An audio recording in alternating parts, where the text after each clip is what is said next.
ETF index mutual funds నేర్చుకుని stock మార్కెట్లో రాణించాలనుకుంటున్నారా? వెంటనే ఈ నెంబర్కి కాల్ చేయండి. నమస్తే రమగారు. నమస్తే జయ. రమగారు, పెద్దల అమావాస్య దగ్గరలో ఉంది. సో ఆ రోజు అసలు ఏం చేయాలి? పెద్దల అమావాస్య అన్న పేరు ఎలా వచ్చింది రమగారు? యాక్చువల్గా అమావాస్య కంటే పెద్దల రోజులు చాలా ఇంపార్టెంట్. అమావాస్యతో పాటుగా అమావాస్యనే చెప్పుకుంటున్నాం మనం. అంటే ఇక్కడ ఈ ప్రాంతాల్లో పాటిస్తూ ఉంటారు కాబట్టి. ఇది మన వినాయక చవితి చేసుకుంటాం. అక్కడి నుంచి చతుర్దశి నాడు నిమజ్జనం చేస్తాం. వినాయక నిమజ్జనం అయిపోయాక మనకి భాద్రపద పౌర్ణమి తెల్లవారిన దగ్గర నుంచి పౌర్ణమి వెళ్ళింది, పాడ్యం వచ్చిందా, ఇంకా పెద్దల రోజులు మొదలు మహాలయ పక్షాలు అంటారు. పితృపక్షాలు వాటి పేరు. అంటే తండ్రులకి, తండ్రులకి, ముత్తాతలుగా ఎవరు మన పెద్దవాళ్ళు మన ఇంట్లో గతించిన వాళ్ళకి ఇవి పెట్టుకునేందుకు, పిండ ప్రదానం చేయడానికి, తర్వాత ఏమో ఈ తర్పణాలు విడవడానికి ఈ రోజుల్ని వాడతారు. ఈ 15 రోజులు ఏ శుభకార్యాలు చేయరు. సాధారణంగా పితృపక్షాలు కాబట్టి కొత్త వస్తువులు కొనుక్కోకూడదు, అలాంటి భావాలు ఉంటాయి.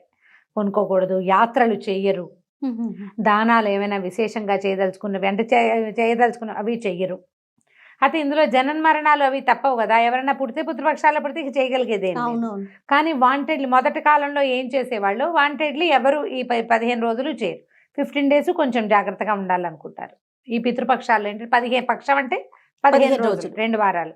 చతుర్దశి పౌర్ణమి నుంచి అమావాస్య వరకు ఉండే ఈ పితృపక్షాల్లో ఎవరెవరు వాళ్ళ ఇంట్లో గతించిన పెద్దవారి తాలూకు తిథులు పాడ్యమి నాడిపోయిన వాళ్ళు ఉంటే సంవత్సరంలో వాళ్ళకి తద్దినం పెట్టలేకపోయారనుకో, అవునవును, వాళ్ళ ఒరిజినల్ తిథి నాడు పెట్టలేకపోతే ఈ రోజున పెట్టుకోవచ్చు. ఒకవేళ పెట్టగలిగినా కూడా మహాలయం పెడితే చాలా మంచిది, ఈ పితృదేవతలకి ముక్తి కలుగుతుంది అని భావిస్తారు. మహాలయంలో పెట్టడం, ఈ మహాలయము అంటే ఈ 15 రోజుల్లోనే ఎక్కడెక్కడ అతృప్తమైనటువంటి ఆత్మలు ఉన్నాయో వాటికి ఎక్కడైతే నీరు అందదో వాటికి అందుతాయి అన్నమాట. మన తండ్రులకి కాకుండా మన వంశంలో పోయిన వాళ్ళకి కూడా అలా పెట్టిస్తారు. పాడ్యం నాడు తాతగారు నాయనమో ఎవరో పెద్దవాళ్ళు పోయారనుకో, ఆ రోజున వాళ్ళకి ఇది పెట్టడం, పెడితే ఇది ప్లస్. అప్పుడు మామూలు రోజుల్లో చేయలేకపోతే ఇది ఒకటి, మామూలు రోజుల్లో చేయగలిగి కూడా పెడితే ఇంకా అధికం ఫలం, పితృదేవతలకు మోక్షం లభిస్తుందని, తదనంతరం వంశాభివృద్ధి అవుతుందని చెప్తారు. ఇది పెద్దగా మనం డిస్కస్ చేసుకోవాల్సిన పండగ వ్యవహారము ఏం కాదు. కొంచెం అవగాహన కల్పించడమే. ఈ పితృపక్షాల్లో శుభకార్యాలు అవి చెయ్యరు, యాత్రలు చెయ్యరు, ప్రయాణాలు అవి పెట్టుకోరు. ఈ రోజులు అంత మంచివి కాదన్న భావన ఒకటి ఉంటుంది. కాకుంటే రమగారు, శుభకార్యాలు చేసినా చేయకపోయినా, పండుగల్ని చేసుకున్నా చేయకపోయినా, పితృదేవతలకి మాత్రం వారికి చేయాల్సిన అన్ని కార్యక్రమాలు తప్పకుండా చేయాలి అనేది మనం ఎక్కువగా వింటూ ఉంటాం కదండి. అవును, అది చేస్తేనే మనకి తర్వాత వంశాభివృద్ధి అని, ఇంట్లో ఉన్న పిల్లలు అనారోగ్యాలు పాలవకుండా ఉంటారని, పిల్లల వివాహాలు అవుతాయని, ఇతరత్ర అంటే అకాల మృత్యువులు అలాంటివి ఏమైనా చెప్పలేకపోతాం కదా. చిన్న వయసులో అపమృత్యు దోషాలు అవి తొలగిపోతాయని మొదటి సంవత్సరం ఒక సంవత్సరం చేస్తాం, కానీ ఆ తర్వాత కొంచెం సాధారణంగా కొంతమంది చేయటం అంత తక్కువ. కమ్యూనిటీస్ లో ప్రతి సంవత్సరము తద్దినం పెట్టేది ప్రదానం చేసేది ఉంటుంది, కొన్ని కమ్యూనిటీస్ లో ఉండదు. అందుకని ఏం చేస్తారు, పెద్దలకు పెట్టుకునేందుకు సంక్రాంతి పండుగకు ఒకసారి పెట్టుకుంటాము. కొంతమంది దీపావళి అప్పుడు పెట్టేవాళ్ళు కొంతమంది కనిపిస్తారు. ఈ మహాలయ పక్షాల్లో పెట్టుకోవచ్చు. తిథి తెలియని వారు ఉన్నారను, ఇప్పుడు తిథులు జ్ఞాపకం పెట్టుకుని చేసుకునే విధానం ఉన్న వాళ్ళు వాళ్ళ దారిని వాళ్ళు చేసుకుంటారు.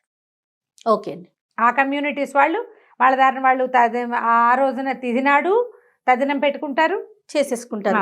పెద్దలకి పెట్టుకుంటారు. తర్వాత ఈ తిథి నాడు మహాలయంలో వచ్చే తిథి నాడు కూడా వాళ్ళంతటి వాళ్ళు చేసేసుకుంటారు. వాళ్ళకి చెప్పేదేం లేదు. కానీ మన తల్లి తండ్రి తాత వాళ్ళు ఏ రోజున పోయారో మనకి తెలియనప్పుడు పెద్దల అమావాస్య రోజున వాళ్ళ కోసం పిండ ప్రదానం చేయించవచ్చు. ప్రధానంగా ఏం చేస్తారు అమ్మగారు? పిండ ప్రదానం చేయటం అంటే బ్రాహ్మణులు చేసే క్రియ పెద్దవాళ్ళ కోసం పెడతారు. ఇళ్లలో పెట్టుకునేటప్పుడు ఏం చేస్తారంటే 2 ఆకులు వేసి అన్ని పదార్థాలు వండి చక్కగా పప్పు, కూర, పులుసు, పచ్చడి, 2 పదార్థాలు, లేదా 2 కూరలు 2 పచ్చళ్ళు కాకుండా 4 కూరలు 4 పచ్చళ్ళు కూడా వండుతారు. కొన్ని ప్రాంతాలని బట్టి కలగూర వండుతారు, కొన్ని చోట్ల స్వీట్లు, పాయసము, తర్వాత పులిహోర, అంటే అన్ని రకాల పదార్థాలని నివేదనలాగా పెడతారు. అయితే ఈ పెద్దవాళ్ళ పేరు చెప్పుకుని వాళ్ళ పేరుతోటి బట్టలు పెట్టుకోవటము, ఎవరికైనా బట్టలు ఆ బట్టలను ఇచ్చేస్తారు. వీటినేమో చాకళ్ళకి ఇచ్చే ఆ పద్ధతి ఉంటుంది. ఎవరికో ఇంటికి పనిచేసే వాళ్ళకి ఇచ్చేవాళ్ళు కొంతమంది వాళ్ళ విధానాన్ని బట్టి పెట్టుకుంటారు. ఇది ఇంట్లో మనకి లేకపోయినా కూడా చేసి, ఇప్పుడు మనకు ఒక అనుమానం ఉంది, ఇది సాధారణంగా అందరూ ఎవరి పద్ధతి ప్రకారం వాళ్ళు చేసుకుంటారు. ప్రత్యేకంగా ఇవాళ మనం ఎందుకు చెప్తున్నామంటే ఈ పితృదోషం ఉంది మీకు అని జాతకాల్లో చూసి చెప్తున్నారు ఇవాళ. పితృదోషం అంటే ఏమిటో మరి నాకు చాలా విచిత్రంగా ఉంది. పితృదోషం ఉంది అని దానికి శాంతి కోసం బ్రాహ్మణాయన 1,00,000 ఖర్చు చెప్పారని ఒక ఆవిడ నాకు చెప్పారనమాట. ఏం చెయ్యాలి పితృదోషాలు అంటే ఆ పితృదోష నివారణ ఈ మహాలయ అమావాస్య నాడు చెయ్యొచ్చని నేను చదివాను. ఒకవేళ మనకు అలాంటి అనుమానం ఉండి దానికి రకరకాలు చెప్తున్నారు. మీ ఇంట్లో మగపిల్లలు పుట్టపోవటానికి కారణం మీకు పితృదోషం ఉందని, లేకపోతే పిల్లలకి ఏదైనా పిల్లల పైకి రాపోవడానికి పితృదోషం ఉందని ఉంటే ఉండుండొచ్చు, జాతకాల ప్రకారం ఉంటే ఉండొచ్చు, అదొక దోషం అయ్యి ఉండొచ్చు. మనకు ఆ వివరాలు తెలియవు. కాకపోతే ఏదైనా చెయ్యాలని భావిస్తారు కదా, ఆ చెయ్యాలని భావించే వాళ్ళు కనుక ఈ మహాలయ పక్షం రోజున మన తాత తండ్రి ముత్తాత గారు వాళ్ళ పేర్లు మనకు పేర్లు కనుక తెలిస్తే వాళ్ళ పేరు మీద ముత్తాత వరకు మనం పెట్టచ్చు.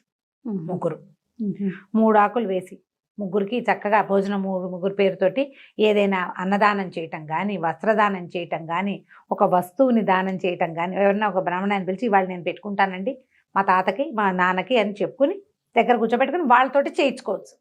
చేయిస్తే ఈ పితృదోషం ఉందేమోనన్న అనుమానం ఉన్నా, ఏమైనా తాత నాన్నల శాపాలు తగిలి పిల్లలు పైకి రావట్లేదని మీకు భయంగా ఉన్నా, ఆ భయం ఇప్పుడు నేను మీలో కొత్త భయాన్ని రేకెత్తించట్లా, లేదండి మీకు డౌట్ ఉంటే ఈ పని చేయొచ్చు. అవునవును, ఆల్రెడీ ఇలాంటి అనుమానాలు చాలా ఉంటాయి మనకు మెసేజ్లు వస్తూ ఉంటాయి కదా, చాలా మంది అడుగుతూ ఉంటారు.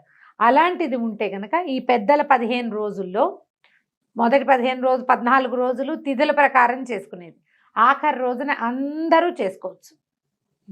తర్పణాలు విడుస్తారు, సంబంధం లేకుండా అమావాస్య నాడు చేస్తే మన పితృదేవతలు సంతృప్తి చెందుతారు.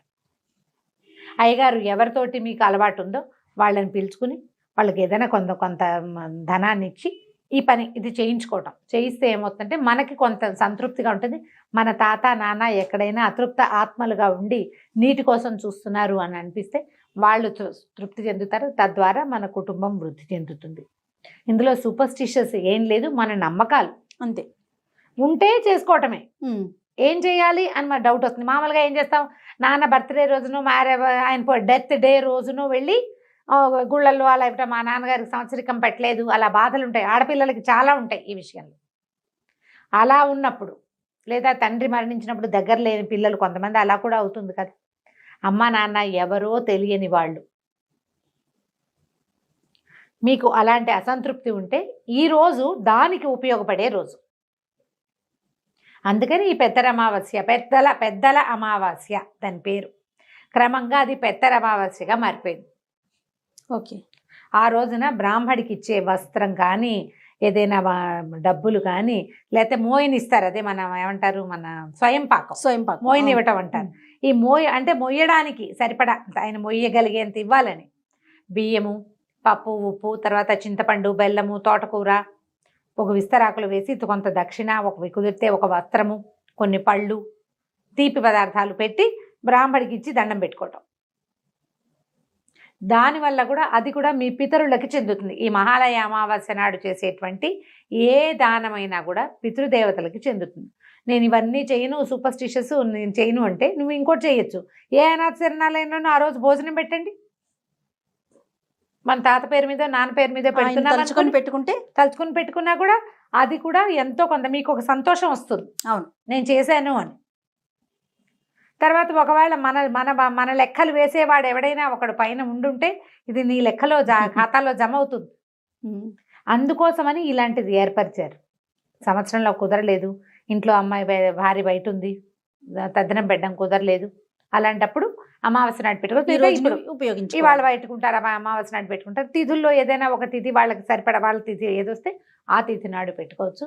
అయితే ఈ 15 రోజులు మనం పెద్దగా శుభకార్యాలు అవి చెయ్యరు. అవును, ఇవి పితృపక్షాలు కాబట్టి ఇప్పుడు చెయ్యకూడదు అంటారు. దీని మీద బోల్డ్ అని ఉన్నాయి. మనం ఏదైనా నదీ తీరానికి వెళ్ళి తర్పణం విడిచి రావచ్చు.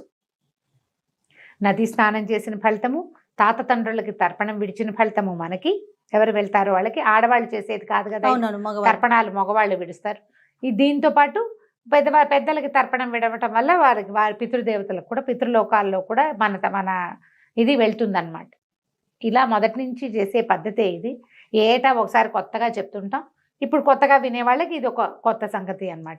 ఇలా చేయొచ్చు. దేవాలయంలో పూజ చేయించుకోవచ్చు. దేవాలయంలో ఏదైనా అక్కడ ఉంటారు అర్చక స్వామి, వాళ్ళకు కూడా మోహినివ్వచ్చు. మీరు ఏది అవకాశం ఉంటే అది ఈ రోజున చేసుకోవచ్చు. మనకి పెత్తర అమావాస్య లేదా మహాలయ అమావాస్య, దాని తర్వాత రోజు నుంచి మనకు మొదలు ఆశ్వేజ మాసం వచ్చేస్తుంది. భాద్రపదం తర్వాత వచ్చేది ఆశ్వేజం కదా, అమ్మవారి దేవి నవరాత్రులు మొదలవుతాయి. ముందు రోజు ఇది చేసుకోవటం, తర్వాత గృహశుద్ధి చేసుకోవటం, అవన్నీ మన పద్ధతులను బట్టి మనం శుద్ధి చేసుకుంటాం. మర్నాడు పండగ రోజు నుంచి పాడ్యం నుంచి మొదలు కదా, బాలా త్రిపుర సుందరి అవతారంతో అమ్మవారు వచ్చేస్తుంది మన ఇంటికి. రైట్. నమస్తే రమ్మగారు. నమస్తే.